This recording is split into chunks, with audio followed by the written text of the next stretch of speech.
Esta nova independência tem nome, forma e conteúdo. Seu nome é pré-sal.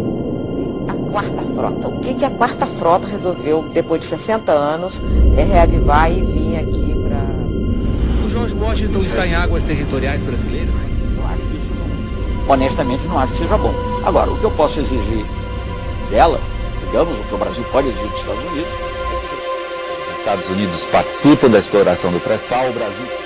A proteção das reservas de petróleo é uma das prioridades do Plano Estratégico de Defesa que vai ser lançado pelo governo federal no fim de outubro. O objetivo...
Após a destruição da Alemanha com a derrota de Hitler no final da Segunda Guerra Mundial, vários cientistas nazistas fugiram para a Argentina para dar continuidade ao programa nazista de desenvolvimento da bomba atômica.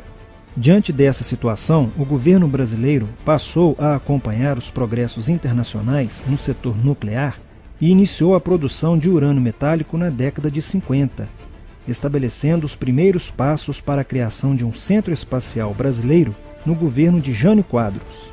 No final dos anos 60, durante o governo militar, este centro passou a se chamar Instituto Nacional de Pesquisas Espaciais, cujo objetivo era de projetar um foguete lançador de satélites. Em meados da década de 70, quando o Brasil comprou sua primeira usina nuclear da Alemanha, sob o governo do presidente Geisel, o Clube Atômico, liderado pelos Estados Unidos, bloqueou ao país o acesso à tecnologia do combustível nuclear, e o Brasil teve de montar um programa próprio, liderado pelo general Golbery do Couto e Silva, criando um complexo de pesquisa tecnológica para desenvolver e controlar todo o processo de enriquecimento do urânio. No início dos anos 80, sob o governo de João Figueiredo, o país passou a ter o completo conhecimento do processo de enriquecimento do urânio, mas esta informação ficou em sigilo até a presidência de José Sarney, quando foram descobertas várias perfurações com 1,5 metro de largura por 320 metros de profundidade, revestidas de cimento numa base isolada da aeronáutica, na Serra do Cachimbo, no sul do Pará. Essas perfurações eram semelhantes às existentes nos Estados Unidos para testes nucleares subterrâneos. Diante dessa informação, a ONU e os Estados Unidos pressionaram o presidente Fernando Collor a encerrar o programa nuclear brasileiro.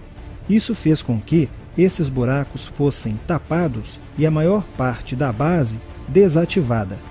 Na década de 90, iniciou-se um rastreamento através da Comissão Nacional de Energia Nuclear em todo o país à procura de material nuclear para fins bélicos, sendo encontradas peças de um disparador e partes de uma esfera que formariam um suposto artefato nuclear, além de estoques de urânio enriquecido dentro de um container, numa área ocupada pelo Instituto de Pesquisas Energéticas e Nucleares, na USP. Os indícios indicavam que o Brasil estava perto de produzir sua primeira bomba atômica. Enquanto isso, a Marinha desenvolvia o submarino nuclear no centro de Aramar, com tecnologia nacional, fazendo com que o projeto da ultracentrífuga, peça essencial do submarino, fosse desenvolvida com uma tecnologia de ponta, a baixo custo e com melhor rendimento, fato que despertou a cobiça internacional e desencadeou uma ação combinada entre executivos do governo norte-americano e técnicos da Agência Internacional de Energia Atômica para forçar o Brasil a relatar à ONU o método usado na construção de suas ultracentrífugas, cujo projeto é de autoria do contra-almirante Otton Pinheiro da Silva. Ao mesmo tempo que a Marinha desenvolvia o seu submarino nuclear, a Força Aérea Brasileira se preparava na base de Alcântara para o primeiro lançamento do foguete brasileiro lançador de satélites. Mas no momento do lançamento, suspeita-se que um avião radar dos Estados Unidos teria invadido o espaço aéreo brasileiro, próximo à base, e emitido uma interferência eletrônica que derrubou o foguete VLS-1.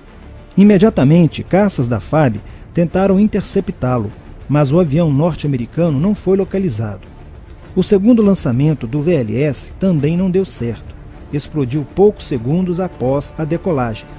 Tempo depois, após investigação da Agência Brasileira de Informação, foram encontrados em boias, nas praias que cercam o centro de lançamentos de Alcântara, vários equipamentos de telemetria que podem captar, processar e enviar dados via satélite para qualquer base militar do mundo.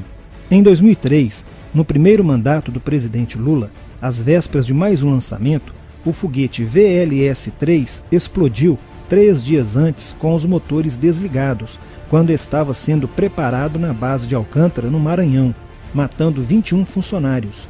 Os militares envolvidos nas investigações vasculharam os hotéis de São Luís, no Maranhão, e ficaram surpresos com o elevado número de norte-americanos hospedados na cidade na semana da catástrofe, que logo após desapareceram. Após a descoberta de enormes reservas de petróleo no pré-sal, em águas territoriais brasileiras, os Estados Unidos reativaram a Quarta Frota, com 11 navios de guerra que passaram a patrulhar as águas do Atlântico Sul, próximas ao litoral brasileiro. Do ponto de vista bélico, o fato do governo brasileiro fazer acordos com países que dominam a tecnologia espacial, aprovar a liberação de verbas para a construção do submarino nuclear e incentivar o programa nuclear brasileiro, aliado com o fato do país dominar todo o processo de enriquecimento do urânio, suficiente para produzir 60 ogivas nucleares nos próximos 8 anos, incomoda, pois um foguete brasileiro, partindo de Alcântara para colocar um satélite em órbita, pode, com pequenas modificações, transportar uma ogiva nuclear e acertar qualquer cidade do mundo. Além do mais, a Marinha Brasileira, com vários submarinos nucleares, seria uma ameaça em potencial para qualquer frota naval do mundo, principalmente no Atlântico Sul, em águas brasileiras, onde há as maiores reservas de petróleo no pré-sal do planeta.